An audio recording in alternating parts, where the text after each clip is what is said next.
Under the sky of Albuquerque, the sunset painted a brilliant golden hue, with streaks of orange and pink blending together like a half-finished masterpiece.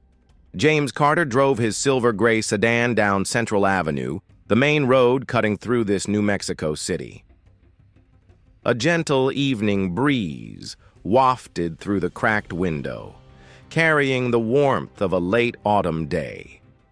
At 42, James was used to the hustle and bustle of life, but today, after a long day of meetings at the office, he just wanted to head home, sink into his familiar armchair, and let the world drift away for a while. The radio in the car played a soothing jazz tune, the saxophone gliding softly as if telling a wordless story. James adjusted the air conditioning, the cool breeze easing the remnants of the day's heat. He glanced at the clock on the dashboard, 6:45 p.m. "Just in time for dinner," he murmured, the corners of his mouth lifting into a tired but satisfied smile. His life wasn't always peaceful, but moments like this, when the city slowed down and everything seemed to fall into rhythm, always made him feel grateful. As James approached the intersection with Louisiana Boulevard, the traffic light ahead turned yellow. He eased off the gas, the car gliding smoothly before coming to a complete stop when the red light lit up. In the rearview mirror, a sudden flash of light caught him off guard. Red and blue. The sharp, piercing wail of a police siren cut through the drifting jazz music. James frowned, glancing into the mirror. A patrol car from the Albuquerque Police Department had just pulled up right behind him, its flashing lights a relentless warning. What's going on? James wondered, his hands still gripping the steering wheel. He wasn't in a rush, nor was he panicking, but a nagging feeling crept into his chest. He had been driving carefully, not running any red lights, not speeding. But the flashing lights behind him left no room for doubt. This was no coincidence. James calmly pulled the car to the curb, turned off the radio, and rolled down the driver's side window. The outside air rushed in, carrying the smell of asphalt and a hint of city dust.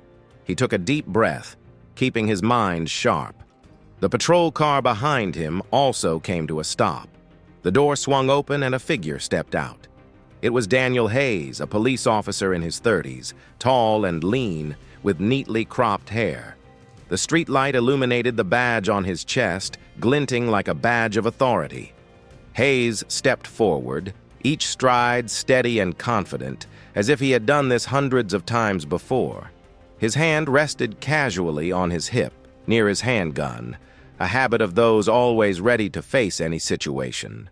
As he approached James's window, Hayes leaned down, his sharp eyes scanning the inside of the car before landing on James's face. "Driver's license and vehicle registration," Hayes said, his tone flat, yet carrying an effortless authority. No greeting, no friendliness, just a brief command. James nodded slightly, keeping his voice calm. "All right then, officer." He reached into the glove compartment, pulled out the vehicle registration, and then took his driver's license from his wallet. Every movement he made was slow and deliberate, as if he wanted to avoid any misunderstandings. He handed the two pieces of paper through the window, his gaze briefly meeting Hayes. "Is there a problem, officer?" he asked, his tone gentle yet firm enough not to come off as weak. Hayes held the paperwork, not responding right away. He glanced at the driver's license, then looked back at James, his gaze searching for something, a sign, a reason. "Do you know why I asked you to pull over?" Hayes asked, his tone laced with suspicion, as if he had already decided that something was off with James from the very beginning. James tilted his head, maintaining a calm demeanor. "I'm not so sure," he replied. "I think I stopped just in time at the red light." Hayes smirked, a faint smile that was hard to tell if it was sarcastic or just a reflex. "We'll talk about that," he said, his voice dropping as if he was stalling to scrutinize James more closely. His gaze swept from James's face down to the suit he was wearing, then back to the papers in his hand. There was something in the way Hayes stood tall, gripping the documents tightly, that suggested this was no ordinary check anymore. James felt a shift in the air, an invisible but sharp tension. He remained still, his hand resting lightly on the steering wheel, his gaze fixed on Hayes. The sunset in the distance was fading, leaving behind the last streaks of light on the streets of Albuquerque. But at this moment, under the flashing lights of the patrol car, the story between these two men was just beginning. The sky over Albuquerque had turned a deep shade of purple, the streetlights beginning to flicker on, casting long shadows across Central Avenue. James Carter's sedan was still parked at the curb, the window rolled down, the red and blue flashing lights from Officer Daniel Hayes's patrol car reflecting off the windshield. The tension in the air between the two men was thick, as if a storm were brewing, waiting for the moment to explode. James sat calmly behind the wheel, his gaze steady yet sharp, observing every move Hayes made. He was all too familiar with situations like this. It wasn't the first time he had faced an overly confident police officer, and it certainly wouldn't be the last. Daniel Hayes stood tall, his left hand holding James's driver's license and vehicle registration, while his right hand rested casually on his hip, near his handgun. He tilted his head, his gaze scrutinizing James as if searching for a crack, a reason to turn this traffic stop into something bigger. "You say you stopped just in time at the red light?" Hayes asked, his tone laced with sarcasm, as if James's answer was nothing more than a flimsy excuse. "I saw you zip through that yellow light faster than usual. Almost didn't stop in time." James maintained his composure, his voice steady but unyielding. "I slowed down when the light turned yellow, officer. I stopped before the red light came on. If you have a dash cam, I think it will show that." His words weren't confrontational, but the confidence in each sentence made Hayes pause, his eyebrows knitting together even tighter. Hayes took a slow step toward the car window, leaning in closer, his gaze fixed intently on James. "You seem really sure about this," he said, his voice low, laced with a hint of unmasked skepticism. "Where are you in such a hurry to drive like that?" The question was no longer about the traffic lights. It was a trap, a way for Hayes to probe, to see how James would react.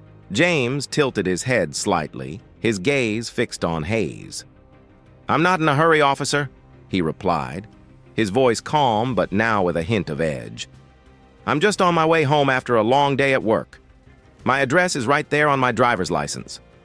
He lightly pointed to the paper in Hayes's hand, as if reminding him that all the necessary information was right there. But Hayes didn't look down at the paperwork. Instead, he took a step back, his right hand tightening on his belt. "You're not from around here, are you?" he asked, his tone now carrying a hint of aggression. "I don't recall seeing you around these parts before." The question was no longer about traffic laws. It was a personal suspicion, a bias that Hayes didn't bother to hide. James took a deep breath, steadying his voice. "I've been living in Albuquerque for 6 months," he said, his gaze locked firmly on Hayes. "As I mentioned, my address is on the license. You can check." But Hayes didn't check. He stood there, his eyes narrowed, as if trying to read James, searching for a sign of fear, a hint of hesitation. But James didn't give him that chance. He sat up straight, his shoulders relaxed, but his eyes were sharp as a knife, showing no sign of wavering. "You seem way too calm," Hayes said, his voice now tinged with irritation. "Most people would be a bit more anxious when pulled over." He leaned forward, deliberately invading James's personal space. "Is there something you want to tell me? Is there something in the car I should know about?" James raised an eyebrow, a small gesture but enough to show his surprise. "What do you mean, officer?" he asked, his tone gentle yet carrying an invisible weight. "I'm just a guy driving home. There's nothing unusual in the car." He paused for a moment, then added, his voice lower but sharper, "Unless you think I have a reason to hide something." James's words were like a small dagger, not enough to make Hayes bleed, but enough to make him hesitate. Hayes straightened up, lips pressed tightly together, his eyes flashing with irritation. He wasn't used to being challenged like this, not by a driver during a routine traffic stop. "Don't mess with me," Hayes said, his voice now higher, laced with restrained anger. "I have the right to check if I see fit." James nodded slightly, as if in agreement, but his gaze was unwavering. "I understand, officer," he said, "but I just want to be clear, are you stopping me for the traffic light, or is there another reason?" The question hung in the air, sharp as a challenge wrapped in politeness. It forced Hayes to confront his own actions, and for a brief moment he fell silent, his eyes wavering. Hayes stepped back, his right hand leaving his waist, but his gaze remained locked on James. "You want clarity?" he said, his tone now a bit aggressive. "All right, I'll make it clear for you." He folded James's papers slowly, as if he were stalling to regain control. "I think you need to get out of the car. Right now." The air between them thickened, as if all the sounds of the city, the rush of traffic, the wind, the distant honks, had vanished. James gripped the steering wheel for a moment, then let go, his gaze never leaving Hayes. "Get out of the car," he repeated, his voice low but loaded with meaning. "Is there a specific reason for that, officer?" Hayes smirked, his smile anything but friendly. "I said, get out of the car," he repeated, his voice firmer. "Don't make things worse for yourself." James took a deep breath, his gaze flickering with something that wasn't fear, but rather calculation. He knew this situation was spiraling out of control, not because of him, but because of Hayes' stubbornness. The sunset had completely faded, leaving Albuquerque bathed in the artificial glow of streetlights. And in that moment, as James slowly opened the car door, the story between these two men had taken a turn from which there was no return. Night had fallen over Albuquerque, and the streetlights on Central Avenue illuminated the road like a shimmering ribbon. James Carter's sedan sat quietly at the curb, the red and blue flashing lights from Daniel Hayes's patrol car casting flickering streaks on the pavement. The tension between the two men was thick as lead, each word and glance carrying the weight of an unyielding confrontation. James stood beside his car, his hands relaxed but his gaze sharp, locked onto Hayes, who had just ordered him out of the vehicle in a firm tone. Daniel Hayes stood a few steps away from James, his right hand resting casually on his hip, near his handgun, a habit he couldn't shake. His eyes sparkled with confidence, but beneath that lay a flicker of unease that he might not even recognize himself. "I've made myself clear," Hayes repeated, his voice a notch louder, as if trying to regain control. "Get out of the car and follow my instructions." James didn't move right away. He tilted his head, his gaze flashing with a sharp intensity, but his voice remained calm enough to put the other person on edge. "Officer," he said slowly, "I'm not refusing to cooperate, but I need to know the specific reason. You said I ran a yellow light, but now you're asking me to get out of the car. Is there something else I should know?"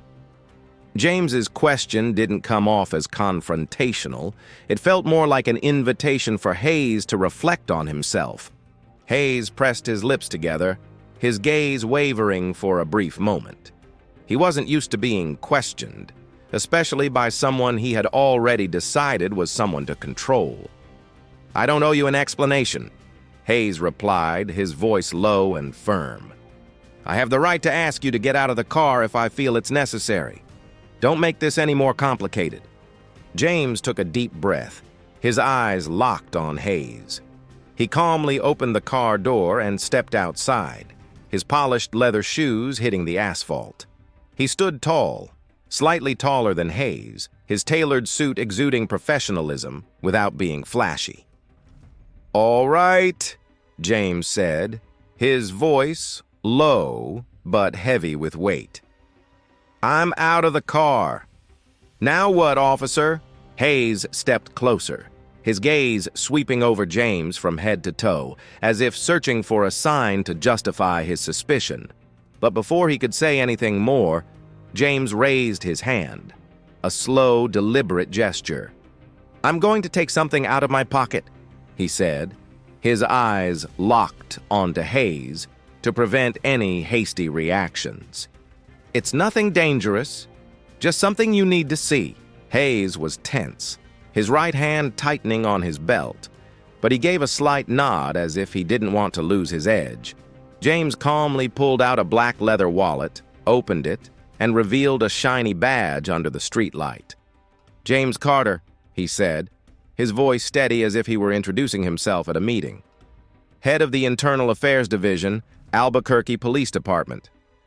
Time seemed to stand still.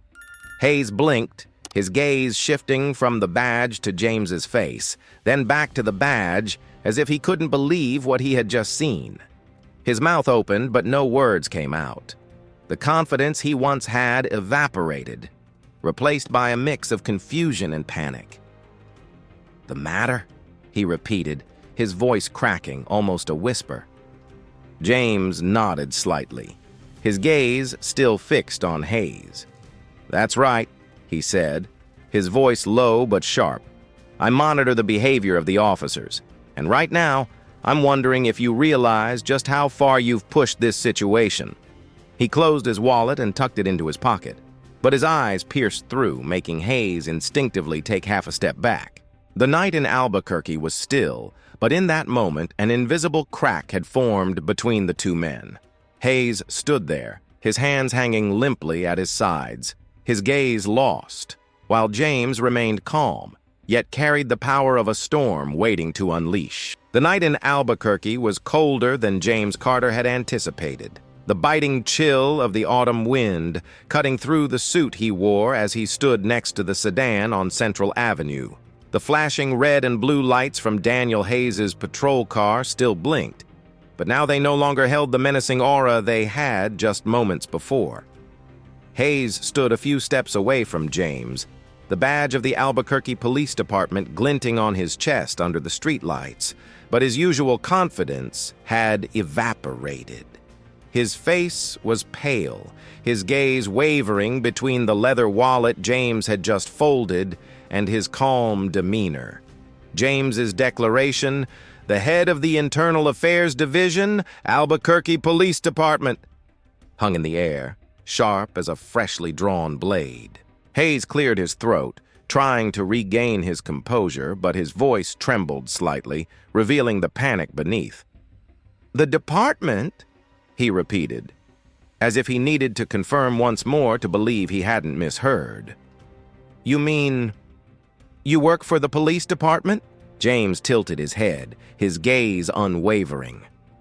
"It's not just about doing the job," he said, his voice deep yet sharp. "I oversee people like you, Officer Hayes.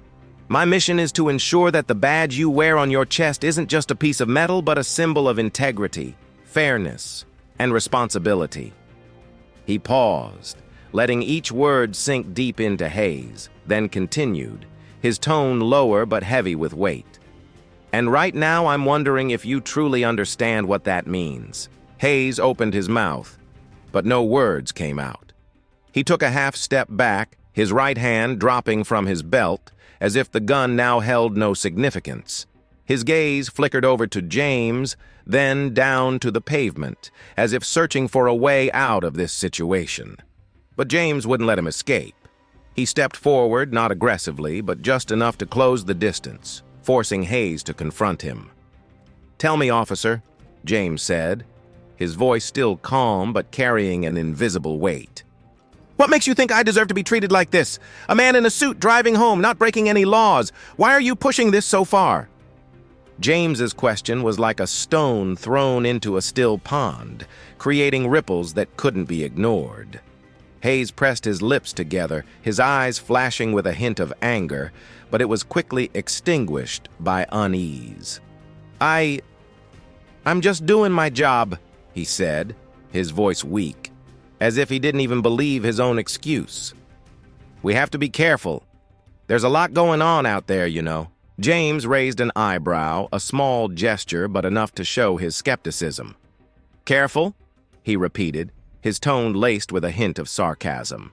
"Being careful means checking paperwork, verifying information, and letting me continue driving home. But you didn't do that, did you? You asked me to get out of the car. You interrogated me as if I were a threat. Why, officer? Because of my suit? Because of the car I drive? Or is it something else?" The last sentence was spoken slowly, each word like a needle pricking at Hayes's conscience. Hayes stiffened, his gaze wavering, but he didn't respond right away. The silence stretched on, heavy and thick, only broken by the distant sound of a car horn and the wind rustling through the trees along the road. James wasn't in a hurry. He stood there, his eyes locked onto Hayes, waiting. He understood the power of silence. It forced others to confront themselves, and right now, Hayes was grappling with what he didn't want to admit. Finally, Hayes spoke up, his voice low and trembling. "I didn't mean to. I just thought—" He paused, took a deep breath, then continued, his tone firmer as if trying to regain control. "You don't understand. I meet all kinds of people out there. I have to judge quickly. If I'm not careful, I could get into trouble." James nodded slightly, as if in agreement, but his gaze remained unyielding. "Quick judgment," he said, his tone flat. "I get it. But what is your judgment based on? The truth? Evidence, or just a feeling?" He paused, letting the question hang in the air, then continued, his voice dropping lower, almost a whisper. "Because if you're judging based on a feeling, then you're not just failing at your job. You're hurting people who don't deserve to be treated that way." James's words hit like an invisible punch, quiet yet powerful enough to make Hayes hesitate. He opened his mouth, then closed it again, his eyes darting over to James as if searching for a way out. But James wouldn't give him that chance.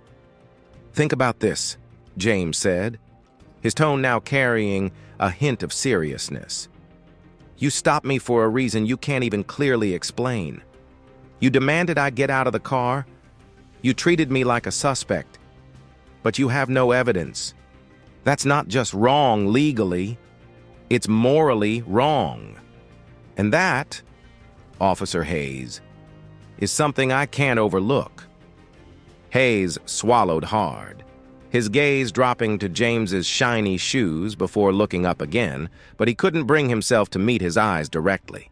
I didn't mean to offend," he said, his voice trailing off, as if trying to justify himself. "I was just following procedure." "Process?" James repeated, his voice tinged with surprise. "Process isn't an excuse to treat someone like a criminal when they haven't done anything wrong. Process is meant to protect, not to intimidate."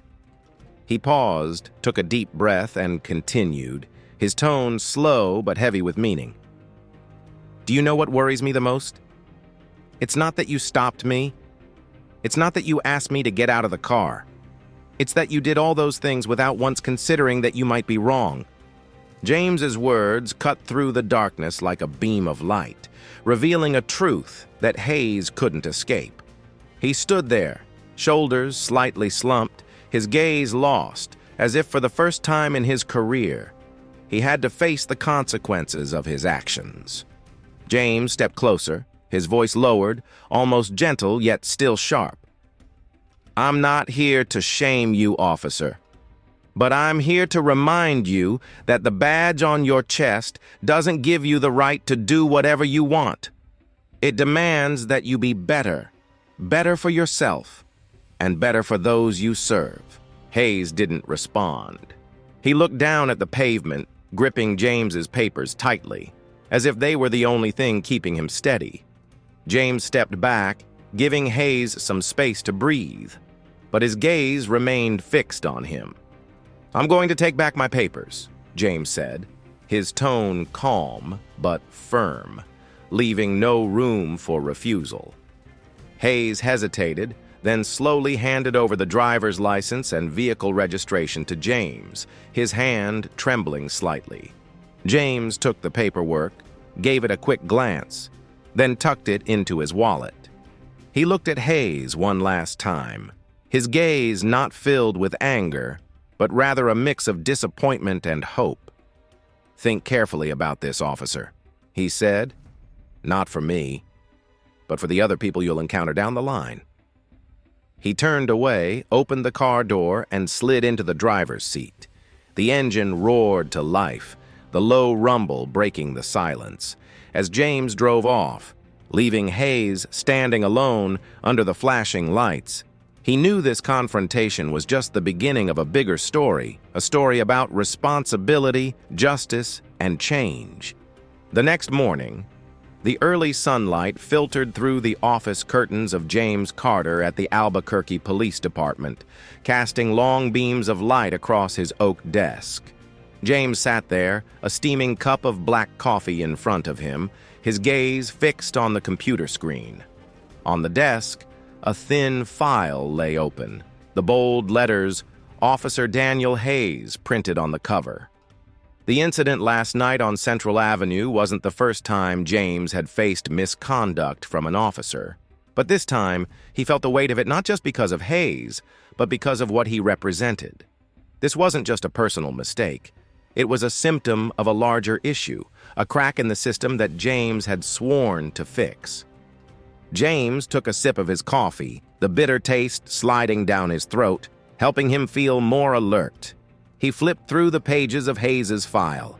A few minor complaints from the past, one time accused of unprofessional behavior, another time suspected of stopping a car without just cause. Nothing serious enough to warrant discipline, but enough to paint a picture.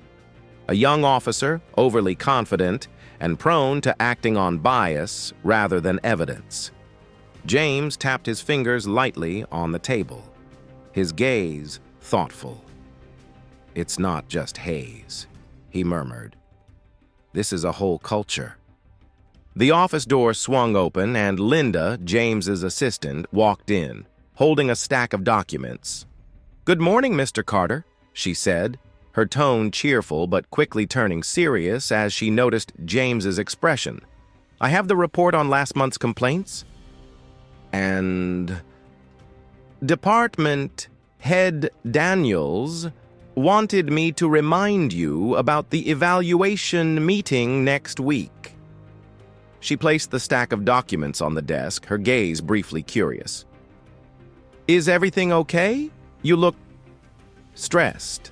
James gave a faint smile, one that couldn't hide his exhaustion. "All right, Linda. Just thinking about a few things." He pointed to the stack of files in front of him. "Can you set up a meeting with Director Daniels this afternoon? I need to talk to him about something important." Linda nodded, her gaze briefly flickering over the file. "About Officer Hayes?" she asked, her voice lower as if she didn't want to disturb the quiet atmosphere in the room. James didn't answer right away. He looked out the window where the low buildings of Albuquerque glimmered in the golden sunlight. "It's not just about Hayes," he finally said. "It's about all of us." Linda nodded slightly, not asking anything more, and left the room, leaving James with his thoughts. In the afternoon, James walked into the meeting room of the police department, a spacious area with a long wooden table and whiteboards covered in notes. Chief Daniels, a man in his 50s with salt and pepper hair and a gaze sharp as a knife, sat at the head of the table, flipping through a stack of reports. He looked up as James entered, nodding for him to take a seat. "Carter," Daniels said, his voice deep yet friendly. Linda mentioned you wanted to discuss something. Is it about last night's incident? James sat down, placing Hayes's file on the table. That's right, sir, he began, his voice calm yet firm. Officer Daniel Hayes stopped me on Central Avenue. No clear reason, no evidence, just a feeling. He asked me to get out of the car, treated me like a suspect, and if I hadn't revealed who I was, I'm not sure where things would have gone. Daniels furrowed his brow, his gaze briefly scanning the file. Hayes, he repeated, his voice dropping lower. You're not the first one to complain about him, but, you know, things like this usually get handled internally. A warning, some training, and everything goes back to normal. James shook his head, his gaze locked on Daniels. That's exactly the problem, sir, he said, his voice sharper. Internal handling won't solve anything. It just sweeps it under the rug. Hayes isn't a bad apple. He's a product of a system that allows behaviors like this to continue. And if we don't do something, it won't stop. Daniels leaned back in his chair, arms crossed over his chest, his gaze scrutinizing James. What are you suggesting, Carter? A public investigation into Hayes? You know how much trouble that would cause. James took a deep breath, his gaze steady. It's not just about Hayes, he said. I propose a comprehensive evaluation not only of the officers but also of how we train, how we supervise, and how we build the culture here. If we want the community to trust us, we have to start with ourselves. James's words were like a small flame, smoldering yet powerful enough to spread. Daniels fell silent, his gaze drifting over the stack of files before returning to James. You know what you're asking for, right? He asked, his voice deep but tinged with concern. This is going to stir things up. Not everyone is going to support you. James nodded slightly, his gaze unwavering. I know, he said, but if we don't act now, we'll pay a much steeper price later. He paused, then added, his voice lower but filled with determination. I'm not doing this for Hayes or for myself. I'm doing it for the people who will encounter him or officers like him out on the streets. They deserve to be treated fairly. Daniels sighed, rubbing his temples. All right, he finally said, I'll support you. But you're going to need more than just words. You need data, evidence, and a solid plan. And Carter. He leaned forward, his gaze intense. You're going to face a lot of opposition. James smiled faintly, not out of arrogance, but because he was ready. I'm used to it, he said, his voice light yet firm. As he left the conference room, the afternoon sun streamed through the window, casting his shadow on the floor. The incident with Hayes was just the beginning, but James knew the road ahead would be long and challenging. He was ready to walk it, not for fame, but for his belief in a better system. The following weeks at the Albuquerque Police Department felt like a whirlwind. James Carter dove into his work with an uncommon determination, turning the case with Daniel Hayes into a catalyst for a larger reform. His office became the hub of activity, with stacks of documents piled high on his desk, a whiteboard covered in notes, and the phone ringing off the hook. Every day, James spent hours gathering data, from complaint reports to statistics on traffic stops. He wasn't just looking for misconduct from Hayes. He was digging deep into common behavioral patterns within the department, searching for signs of a culture that had been neglected for far too long. One morning, James stood before a group of officers in the meeting room, his gaze sweeping over each face. Some looked at him with curiosity, others with skepticism, and a few showed clear signs of discomfort. We're not here to criticize, James began, his voice deep yet resonant. We're here to reflect on how we operate not just with the community, but with ourselves. If we want to earn respect, we have to start by respecting those out there. He pointed to the window where the streets of Albuquerque bustled under the early morning sun. James's speech wasn't always met with enthusiasm. An older officer, gray-haired, crossed his arms, and shook his head. "I've been doing this for 20 years, he said, his voice dripping with skepticism. "You want me to change my ways just because of a few scandals? People are never satisfied, Carter. You know that." Nods of agreement echoed from a few others, but James stood his ground. "I'm not saying we have to please everyone," James replied, his gaze steady. "But we have to do what's right. If even one citizen feels they're being treated unfairly because of their skin color, how they dress, or the car they drive, then we've failed. Not because they complained, but because we didn't uphold our oath." His words hung in the air like a cold wind, plunging the room into silence. Some officers bowed their heads, lost in thought, while others maintained a defensive stance. In addition to internal meetings, James began organizing community forums, inviting the people of Albuquerque to share their experiences with the police. One evening at the community center in the Barelas neighborhood, James stood on the podium, the spotlight shining down on him. The crowd in front of him was a diverse mix of young and old immigrant families, and even those who had had conflicts with the law.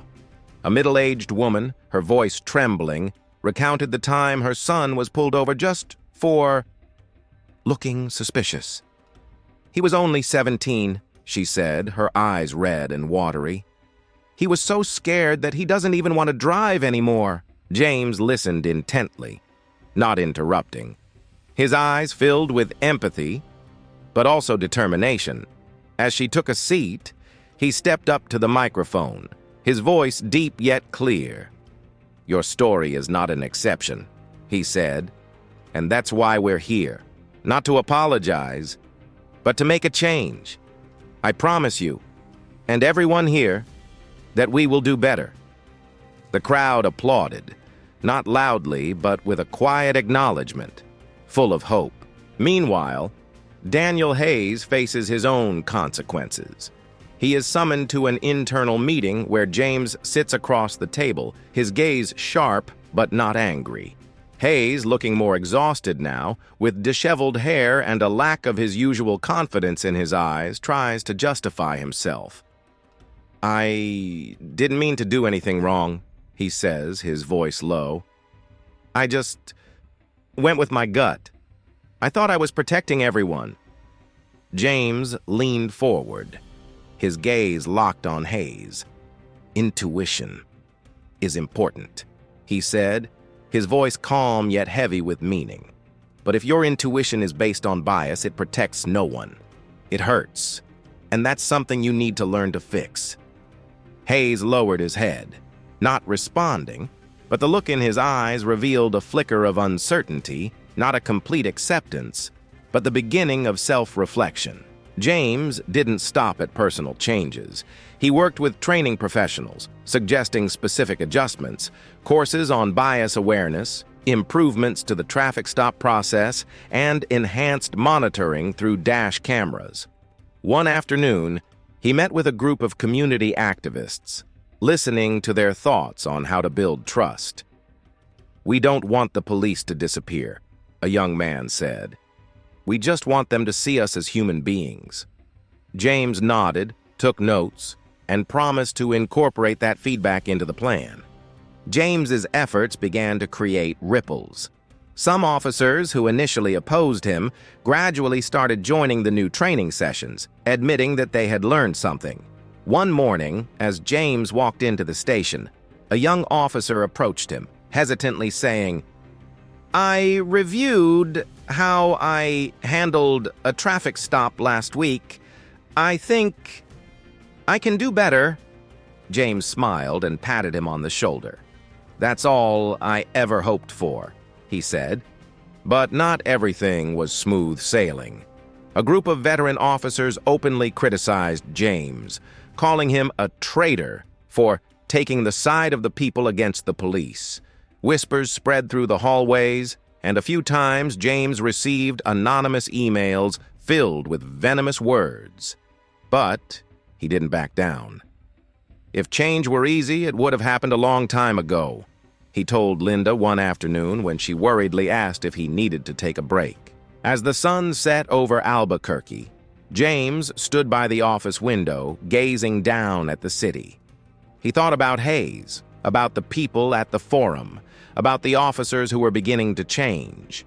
The incident on Central Avenue had opened a door, but the road ahead was still long.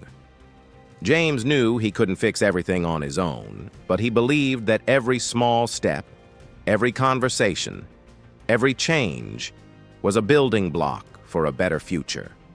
He turned back to his desk, opened his laptop, and continued writing the proposal for the next meeting, his eyes blazing with unwavering faith.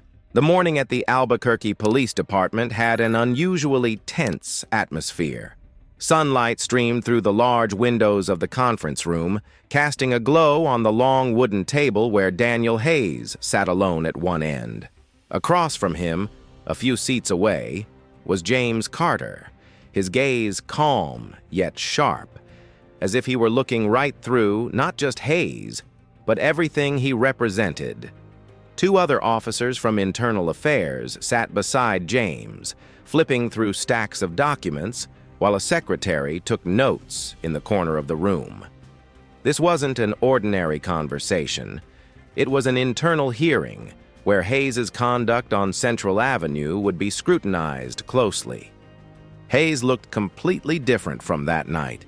His uniform was still neat, but his hair was a bit tousled, and the confidence that once made him stand out was missing from his eyes. He sat up straight, his hands tightly clasped on the table, but the way his fingers intertwined revealed his unease. James, on the other hand, exuded a calmness that was almost unsettling.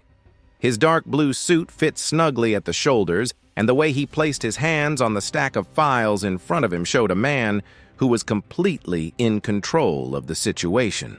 The chair of the hearing, a senior officer named Margaret Ruiz, lightly tapped her pen on the table, her gaze sweeping across the room.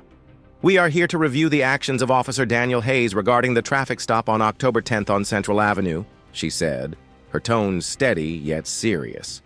"Mr. Carter, as the head of the Internal Affairs Department and someone directly involved, please proceed with your statement." James nodded slightly and opened the file in front of him.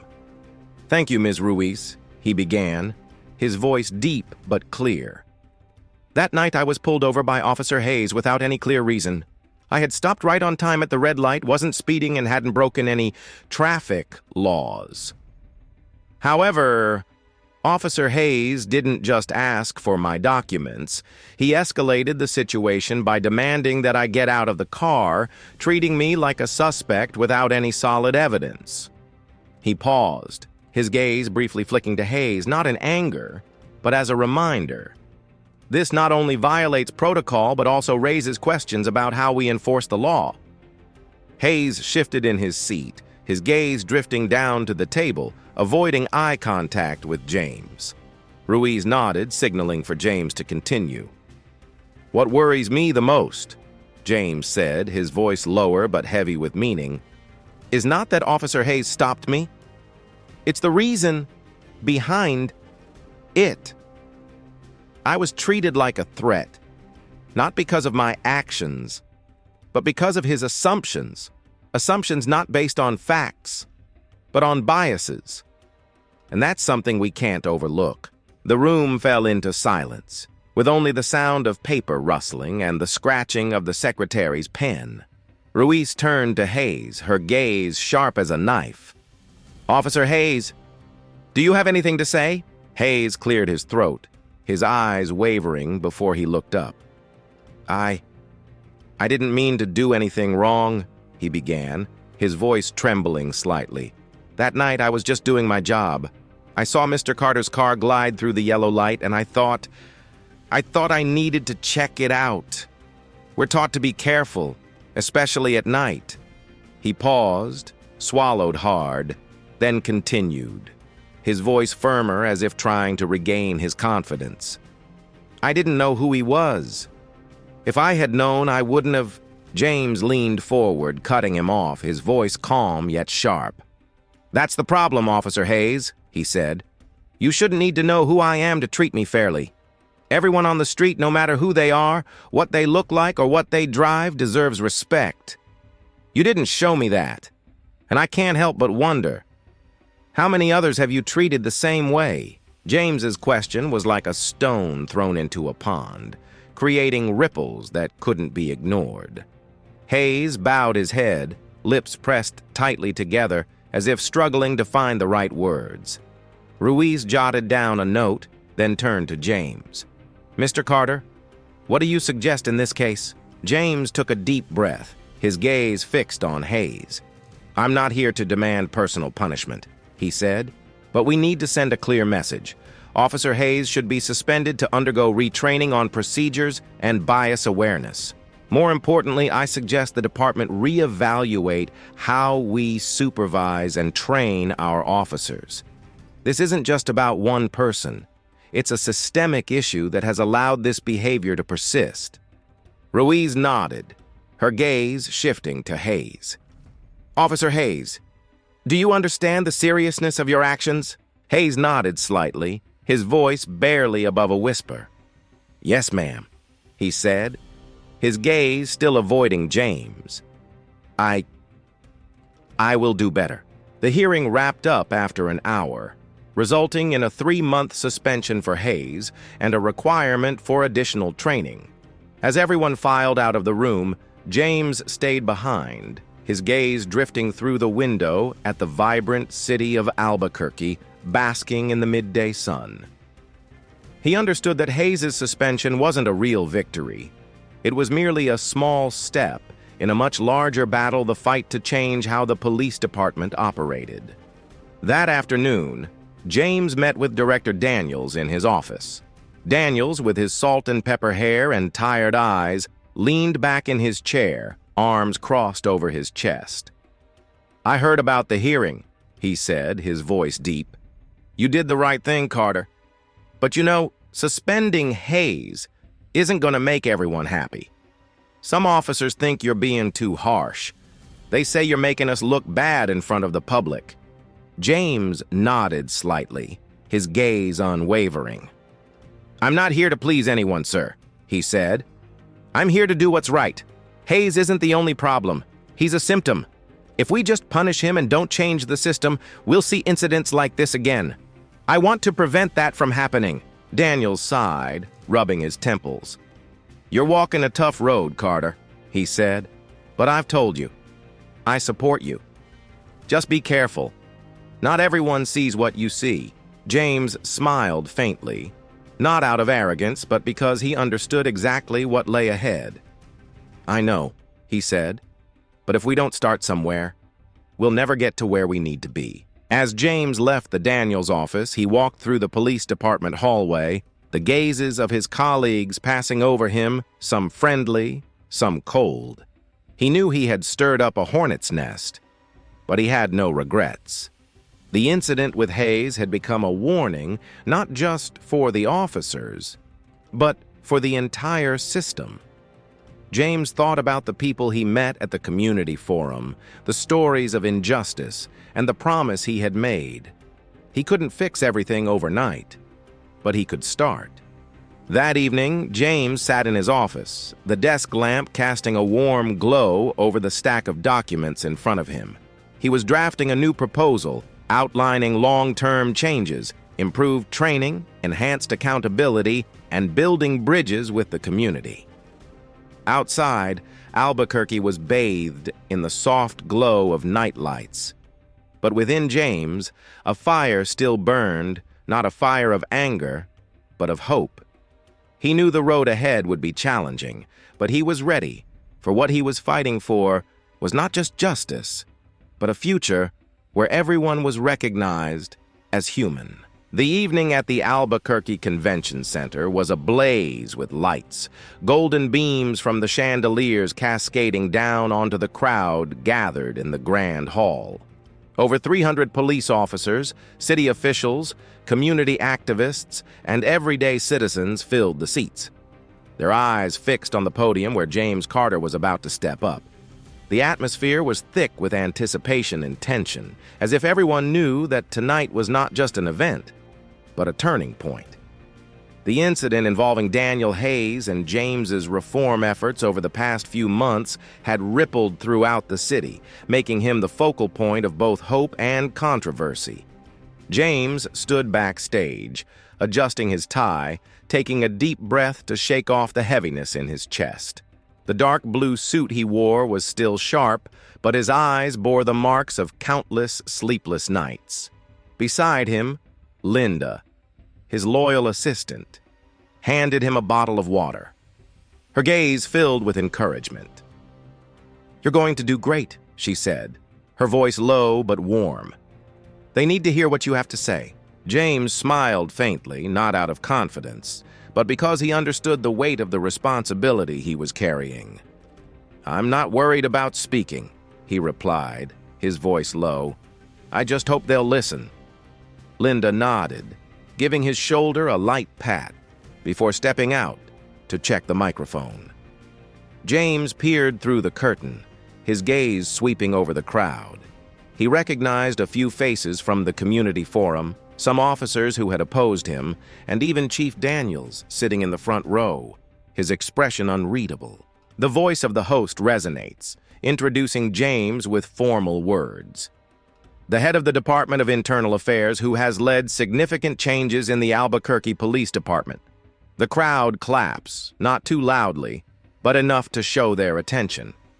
James steps forward, the stage lights shining directly on him, highlighting his tall figure and unshakable calm demeanor.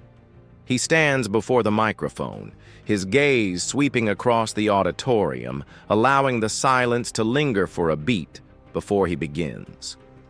"Good evening," James said, his voice deep yet resonant, as if each word had been carefully chosen. "I stand here not as an official, not as an officer, but as a citizen of Albuquerque, a person who believes we can do better." He paused, his gaze sweeping over the faces in front of him, from the curious to the skeptical. "A few months ago, I was pulled over on Central Avenue, not for any violation, but because of assumptions not grounded in truth. The one who stopped me was a police officer, a person trained to protect. But in that moment, he did the opposite. The audience sat in silence, only the sound of soft breathing and creaking chairs as a few people shifted in their seats. James continued, his voice now laced with emotion, as if he were sharing a personal story with a wider impact.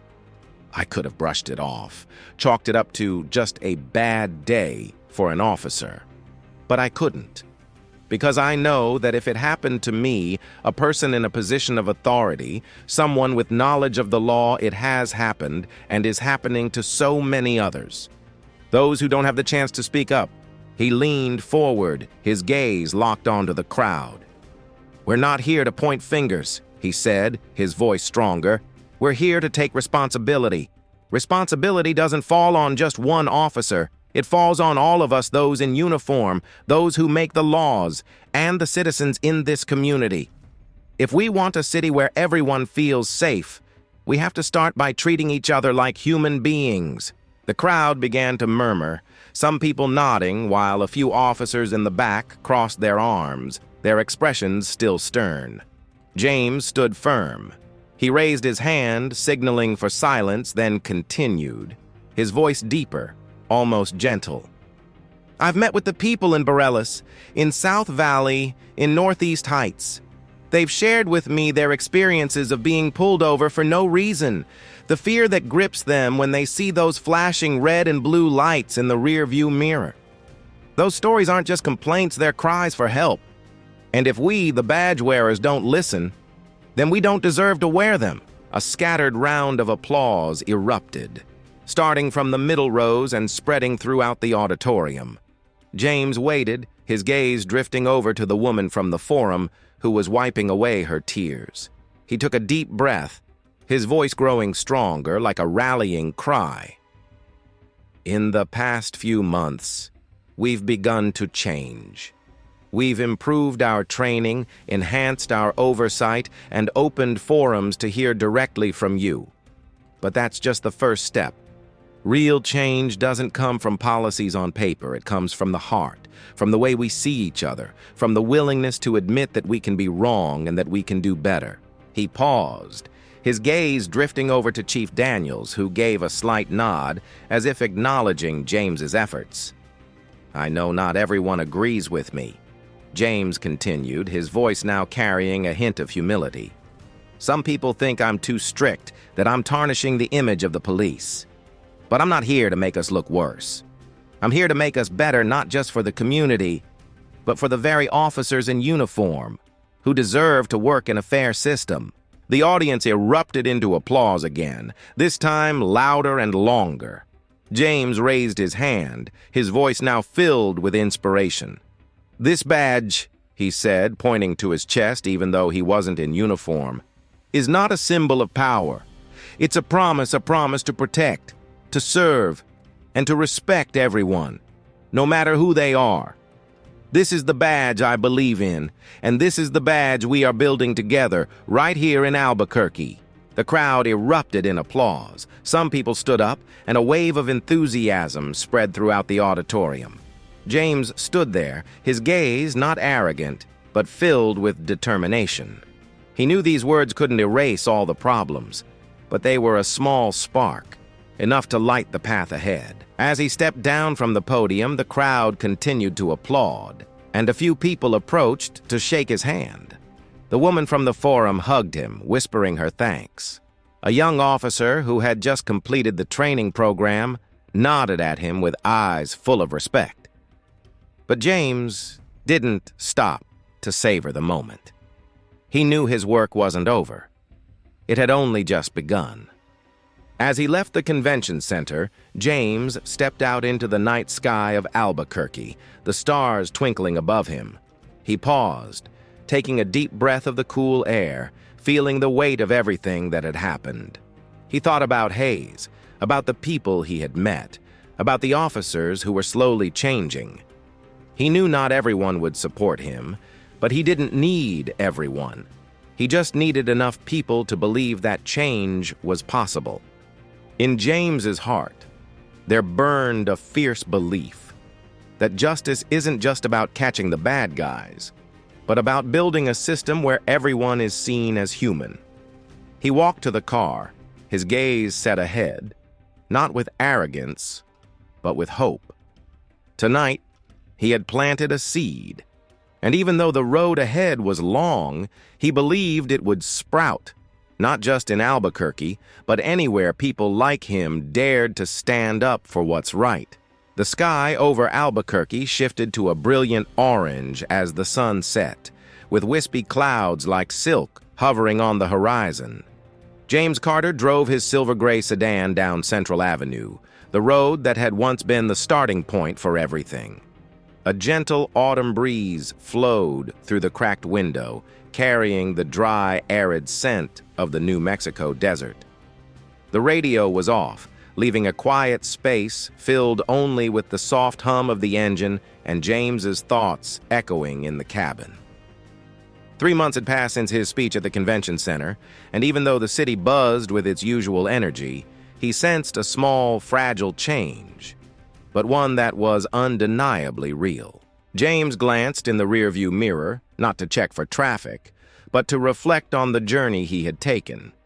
The incident with Daniel Hayes, the hearing, the community forums, and the reforms he had pushed for had all left their mark. Not everything was perfect.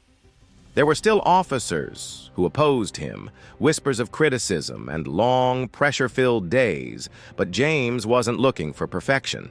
He was seeking progress, and the signs of it were slowly starting to emerge. This morning, at the Albuquerque Police Department, James received a report about the new training program he had helped design. The data showed that 80% of the officers who participated had changed their approach to traffic stops, prioritizing dialogue over confrontation. A young officer who had once admitted his mistakes to James was now one of the leaders in guiding his colleagues. "I don't want anyone to feel the way I used to make them feel," he told James in a meeting, his gaze sincere. James nodded, not saying much, but inside, a spark of hope ignited. The community began to respond. In the Borellis neighborhood, where James had once attended a forum, a group of young people organized a workshop with the police, where they discussed ways to build trust together. A woman whose son had been pulled over for no reason wrote a letter to James, thanking him for keeping his promise. "My son is driving again," she wrote, "and this time, he's no longer afraid." The letter sat on James's desk, not as a medal, but as a reminder of why he started. But not everything is light. Daniel Hayes, after 3 months of suspension, returned to work, but not without changes. James heard that he joined the training with a reluctant attitude at first, but gradually he began to question not only the instructor, but also himself. One afternoon, when James happened to run into Hayes in the office hallway, he paused, his gaze hesitant. I've thought a lot about it," Hayes said, his voice low, almost a whisper. "About you, about that night. I'm not sure I've changed, but I'm trying." James looked at him without judgment, just giving a slight nod. "Trying is a start," he said, then walked away, leaving Hayes with his own thoughts. James knew that Hayes, like many others, was part of a long process. Not every officer was ready to change, and not every citizen was willing to trust.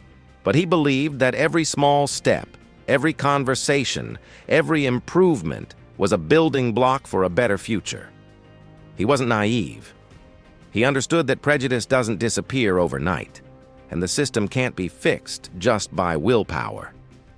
But he also knew that change starts with those who dare to take action, and he had chosen to be one of them. As James drove through the intersection at Louisiana Boulevard, where Hayes had once stopped him, he didn't feel anger or bitterness. Instead, he felt a strange sense of peace. That night, under the flashing red and blue lights, he had confronted not just Hayes, but also everything he wanted to change within himself and in this city. He had stepped out of the car not as a victim, but as someone on a mission, and that mission was still guiding him. The car glided through the familiar streets of Albuquerque, the streetlights beginning to flicker on, casting long shadows on the pavement. James thought about the people he had met, the young officers learning how to listen, the citizens trying to regain their faith, and even those who remained skeptical, still waiting for him to prove that his words were more than just empty promises. He didn't blame them. Change takes time, and he was ready to wait, as long as he could keep moving forward. At home, James stepped into his small but cozy apartment, the light from the desk lamp casting a warm glow over the bookshelf filled with law and philosophy books. He took off his blazer, hung it up carefully, and then sank into the armchair, holding a cup of now cold coffee. On the table, a new stack of documents awaited him, a plan for a collaboration between the police and schools, aimed at teaching students about their rights when interacting with the law. He flipped through a few pages, his eyes lighting up with fresh ideas. Outside, Albuquerque was enveloped in night, the stars twinkling in the desert sky. James stood up, stepped out onto the balcony, and looked down at the city he had called home. He thought about what he had said at the convention center, that the badge was a promise, and that justice wasn't just about catching the bad guys, but about building a system where everyone is respected. That promise was now a fire within him, not blazing, but steady, enough to guide him through the tough days ahead. He recalled a saying from his old law professor: "Justice is not a destination, but a journey." James smiled, a small but sincere smile. He didn't know if he would ever see the day when all issues were resolved, but he knew he wouldn't stop. Every step he took, every change he made was a part of that journey, and for him, that was enough. James stepped into the house, his gaze falling on the letter from the woman in Borellis. He picked it up, reading again the line about her son no longer being afraid to drive. He set the letter down, then opened his laptop, starting to type up a new plan. The night was still long, and Albuquerque was still waiting. But under the glow of the desk lamp in that small apartment, James Carter felt a simple yet powerful hope. A hope that, even if slowly, this city was becoming a better place, and he was a part of that change. As James drove home in the days that followed, under the vibrant sunset sky of Albuquerque, he no longer glanced in the rearview mirror, searching for the past. He looked ahead, where the road stretched out, promising not an easy journey, but one filled with possibilities. And with every turn of the wheel, he carried with him the belief that, even if just a little, this world could be better, not because he had all the answers, but because he dared to ask questions and dared to take action. Thank you for joining us on this inspiring journey of transformation with James Carter on the Legendary Narratives channel. We hope this story has touched your heart, instilling faith in justice, responsibility, and the power of change. Please leave a like if you found it meaningful, and don't forget to subscribe to the Legendary Narratives channel so you won't miss our next inspiring stories. Every share from you is a small spark that helps spread beautiful values to everyone. We look forward to seeing you in new journeys, where courage and hope always shine bright. Let's create unforgettable stories together with Legendary Narratives. See you soon, and have a wonderful day.